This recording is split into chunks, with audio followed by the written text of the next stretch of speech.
Olá, aluno do primeiro ano. Continuando aí a nossa reflexão sobre o nosso conteúdo de filosofia, vamos continuar então a nossa revisão. Na aula passada nós vimos lá a questão do intelecto e quais que são aí as capacidades, que nós temos dentro do nosso intelecto e como nós podemos usá-las e como elas se manifestam em nosso juízo, percepção, etc. Então agora nós vamos nos deter um pouco aí, vamos parar um pouco para pensar a questão da nossa sensibilidade e a questão da nossa racionalidade. Então, sensibilidade é tudo aquilo que nós temos a partir dos nossos 5 sentidos, Olhar, visão, tato, paladar, audição, olfato. Então, tudo aquilo que nós podemos sentir da natureza que nos envolve, a partir dos nossos sentidos, nós trazemos para dentro de nós, para a nossa mente, para o nosso aparelho intelectual. E a partir disso, nós processamos essas informações e a partir delas, nós tomamos as decisões, ou seja, nós somos racionais. Então, nós usamos a nossa razão. Isso daí me parece gostoso, por quê? Porque o cheiro é bem agradável.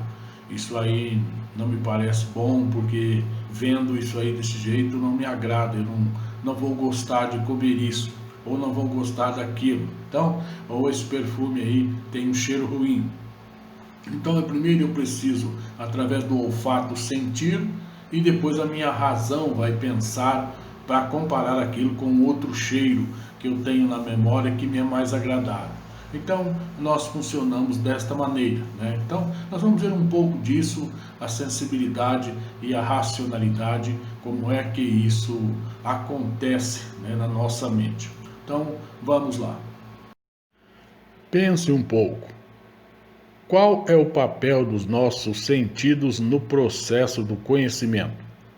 Os nossos sentidos podem nos enganar? Então, procure tentar perceber aí qual é o papel dos sentidos, dos 5 sentidos que você possui no seu processo de conhecimento. Como você conhece o mundo através dos sentidos? E esses sentidos podem te enganar? Então, faça aí uma reflexão rápida. O tempo sempre foi um mistério para a humanidade e ainda é assunto de debate entre os filósofos e entre os cientistas. O tempo é linear e sem retorno? O tempo é cíclico? Trata-se de uma construção humana? Além dos debates, sempre procuramos dominar a passagem do tempo, marcar intervalos, conhecer as suas possibilidades. Por isso, definimos marcadores de tempo, como calendários ou os relógios de sol, relógios de água, de areia, entre outros. Do ponto de vista aí religioso, nós podemos dizer que o tempo ele é linear, ele é sem retorno, porque nós nascemos aí num tempo, vivemos e depois morremos. Então a nossa morte é o fim do nosso tempo. Então o tempo nesse caso ele é sem retorno, de acordo com a religiosidade aí cristã, Então agora o tempo, de acordo com a ciência, ele é cíclico, Nós temos aí outono, inverno, primavera, verão. Então a cada ciclo desse nós temos um momento próprio da natureza e ela vai se renovando aí a cada ciclo, inclusive dentro da astronomia, da volta dos astros aí, dentro dos movimentos de translação, rotação da Terra, etc. Por outro lado, o tempo é uma construção humana através do calendário, que nós construímos essa questão de dias e horas para que nós pudéssemos organizar o trabalho humano, de forma a objetivar aí o lucro, do capital e tudo mais. Então, o tempo ele pode assumir aí diversas faces de acordo com aquilo que nós queremos estudar dele, Então, dos primeiros aos atuais relógios, os 2 últimos relógios de água e de areia, que foi citado aí no texto, podem medir minutos, mas nenhum dos até aqui citados se prestam para medir intervalos de tempo da ordem de segundos. Somente em 1581, quando Galileu descobriu o isocronismo das oscilações do pêndulo, foi possível medir fenômenos com duração de segundos. Galileu observava o candelabro da Catedral de Pisa e comparou o intervalo de tempo para a repetição do seu movimento, que é chamado de período da oscilação do candelabro, com o tempo de sua própria pulsação, percebendo que o período das oscilações permanecia o mesmo, ainda que a sua amplitude, distância máxima percorrida de um extremo ao outro da oscilação, fosse diminuído com o tempo.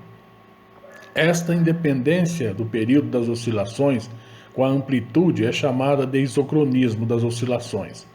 Esta observação de Galileu, feita na época em que ele tinha 17 anos de idade e era estudante de medicina. A partir dela, construiu um pêndulo de comprimento padrão destinado a medir os batimentos dos pacientes em hospitais. Esta descoberta permitiu que fossem construídos os primeiros relógios de pêndulo acionados por pesos ou por mola espiral, nos antecessores dos atuais relógios. Então, nós vemos aí que esse trabalho de Galileu, né, essa observação atenta dele da natureza, né, através dos olhos dele, né, observando o movimento do pêndulo e também do tato dele, sentindo aí a própria pulsação dele, resultou na construção desse relógio. Então, nós vemos aí que ele usa tanto os sentidos quanto a racionalidade. A partir das ações do sentido, de ver a oscilação do pêndulo que lhe chamou a atenção, ele começa a medir a sua própria pulsação. E tudo isso vai para a mente dele, tudo isso assume então um caráter racional de pensamento, tudo isso é processado dentro da mente dele e ele consegue então, pela sua genialidade, conceber essa ideia desse relógio de pêndulo que consegue então, a partir de 1581 e só a partir de 1581, o homem começa a marcar os segundos, né? Então, aquilo que nós falamos agora há pouco, o tempo ele é uma construção humana, né? Somente 1581 anos depois do nascimento de Cristo, ou seja, da era cristã, é que o homem começa a marcar aí os segundos, né? Vamos à atividade que você deve fazer nesta aula de hoje. Então, tendo como referência o texto dos primeiros aos atuais relógios, escreva aí numa folha do seu caderno de filosofia um elemento do conhecimento relacionado à sensibilidade, ou seja, aos nossos 5 sentidos, né? Que nós já vimos: olfato, visão, tato, paladar, audição. E um que pode ser atribuído à racionalidade, ou seja, ao nosso intelecto, aquelas funções que nós vimos que são próprias do intelecto, né? O juízo, a razão, etc. Então procure escrever numa folha aí do seu caderno, diante daquilo que o texto nos apresenta, aquele texto que nós acabamos de ler e refletir sobre ele, o que é que Galileu usou ali praticamente, né?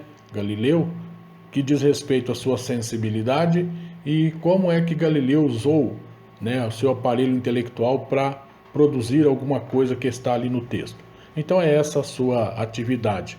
Bom trabalho aí e boa atividade. Vamos lá, vamos continuar com a aula. Vamos refletir um pouco sobre empirismo e racionalismo. Empirismo e racionalismo são duas correntes filosóficas que dão direcionamentos para a produção do conhecimento. Compreender os caminhos percorridos pelos filósofos que defenderam as ideias destas duas correntes nos ajuda a entender a construção do conhecimento. Então, nós temos aí duas paródias do projeto Dom Quixote: paródia sobre o empirismo e paródia sobre o racionalismo de Descartes. Descartes é o filósofo que criou a metodologia moderna, então ele tem um pensamento completamente racional. É preciso um método, é preciso se organizar, é preciso fazer tudo dentro de uma forma racional para que as coisas possam acontecer dentro daquilo que nós programamos e que nós projetamos. Então, vamos ver aí com atenção essas duas paródias para percebermos aí qual é a mensagem que ela nos passa aí dos filósofos, né, empiristas e racionalistas.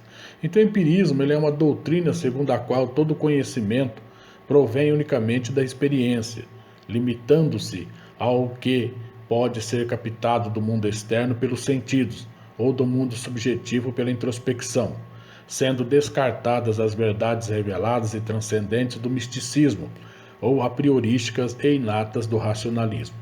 Então, para o empirista, né, todo qualquer conhecimento, ele provém da experiência, né, dos nossos 5 sentidos. Então, tudo aquilo que nossos 5 sentidos capta é levado ao nosso intelecto e nós temos, então, aí a construção do nosso conhecimento. Ou então algo que é subjetivo, alguma operação que é própria do nosso intelecto. Né? Nós estamos introspectos, estamos pensando sobre aquele fenômeno, aquela condição que o nosso sentido captou, então o nosso intelecto acaba criando também algum conhecimento sobre aquilo. Fica aí descartado por completo as verdades reveladas e transcendentes do misticismo, da religião, de alguns outros aspectos, e também as verdades a priorísticas e inatas, ou seja, nós temos aí uma corrente de pensamento dentro da filosofia que diz que nós já nascemos com conhecimento a priori, um conhecimento que nós não aprendemos através dos nossos sentidos. Esse conhecimento já está na nossa mente antes que nós possamos existir aí enquanto pessoa, ou seja, antes do nosso nascimento. A nossa mente já é colocado ali algum conhecimento.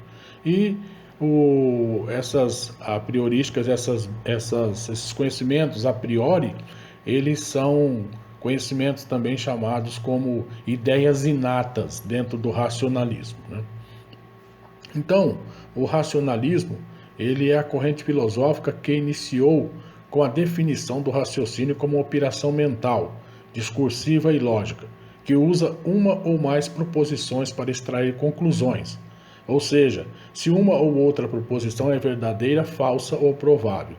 Então, para o racionalista, nossa mente, ela busca geralmente tomar uma conclusão a partir das proposições que estão colocadas para análise dentro de um processo puramente mental. Então, dentro da nossa mente estão lá as questões as quais nós temos que decidir. Então, por exemplo, vou para a direita, vou para a esquerda ou vou em frente. Então, se eu estou querendo alguma coisa que está na direita, é claro e óbvio que o meu racional, né, o meu aparelho pensante, ele deve decidir por essa proposição que diz que eu devo ir para a direita, porque se aquilo que eu quero está na direita, para que ele vai me levar para a esquerda ou para que ele vai me levar para a frente? É óbvio e racional que ele me leve para a direita. Então, dentro do racionalismo, a nossa operação mental, a nossa operação lógica, ela busca realmente promover o nosso discurso nesse sentido. Se eu preciso do que está na esquerda, é óbvio que eu vou para a esquerda. Para que eu vou para a frente ou para a direita? Então, essa é a ideia do racionalismo, ser completamente racional, não deixar que as emoções, os sentimentos ocupem a nossa mente, né? Trabalhar de forma a se conseguir um objetivo. Então, empirismo objetiva uma coisa, sentimento, sentir através dos sentidos, e racionalismo ver o mundo através apenas da nossa lógica mental, apenas através das necessidades e dos cálculos das proposições que nós temos que resolver. Bom estudo para você. Observe aí as paródias, procure perceber realmente as diferenças entre empirismo e racionalismo, e até a próxima aula.